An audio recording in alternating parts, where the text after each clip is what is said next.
Hi guys, இன்றைக்கி அசம்பிளியில் நம்ம CM C Joseph Vijay sir அவர்கள் 2 மகிழ்ச்சியான திட்டத்தை அதிரடியாக அறிவிச்சிருக்காரு.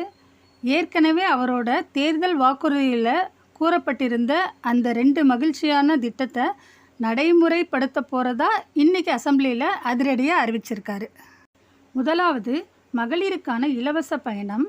மகளிர் பயணத்திலேருந்து முன்னேறி வெற்றி பயணம்ன்ற பேரில் இந்த திட்டம் வரப்போகிற அக்டோபர் 2 காந்தி ஜெயந்தி நன்னாளிலிருந்து தொடங்கி வைக்கப்படும்னு தமிழ்நாடு அரசு முடிவெடுத்திருக்கிறதா தெரிவிச்சிருக்காரு.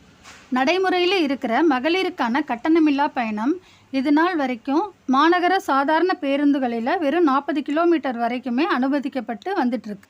இந்த வெற்றி பயணம் திட்டத்தின் மூலமாக காந்தி ஜெயந்தி நன்னாளிலிருந்து மகளிருக்கான கட்டணமில்லா பயணம் மாநகரத்தோட எக்ஸ்பிரஸ், எல்எஸ்எஸ், டீலக்ஸ் மற்றும் புறநகர் பேருந்துகளிலும் செயல்முறைப்படுத்தப்படும்னு மகிழ்ச்சியான செய்தியை நான் உள்பட அனைத்து பெண்களுக்குமான மகிழ்ச்சியான திட்டமாக இன்னைக்கு அசம்பிளியில் அறிவிச்சிருக்காரு. இந்த திட்டத்தின் மூலமாக தொலைதூரத்தில் கல்வி பயணம் மேற்கொள்ளும் கல்லூரி மாணவிகள், வேலைக்கு செல்லும் பெண்கள், தொலைதூரத்தில் ஹாஸ்பிட்டலுக்கு போய் மருத்துவம் பார்க்க வேண்டிய நிர்பந்தத்தில் இருக்கும் பெண்கள் அனைவருமே நல்ல பயனடைவாங்கன்னு நம்ம முதல்வர் சி ஜோசப் விஜய் அவர்கள் சொல்லியிருக்கிறார்.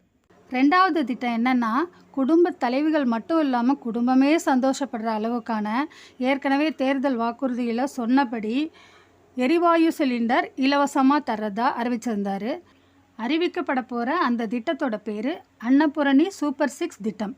இந்த திட்டத்தின் வாயிலாக ஆண்டுக்கு 3 சிலிண்டர்கள் தகுதியுள்ள குடும்ப தலைவிகளுக்கு அவங்க வாங்குகிற சிலிண்டருக்கான தொகையினை அவங்க வங்கி கணக்கிலேயே திருப்பி செலுத்தி விடுவதாக சொல்லியிருக்காரு.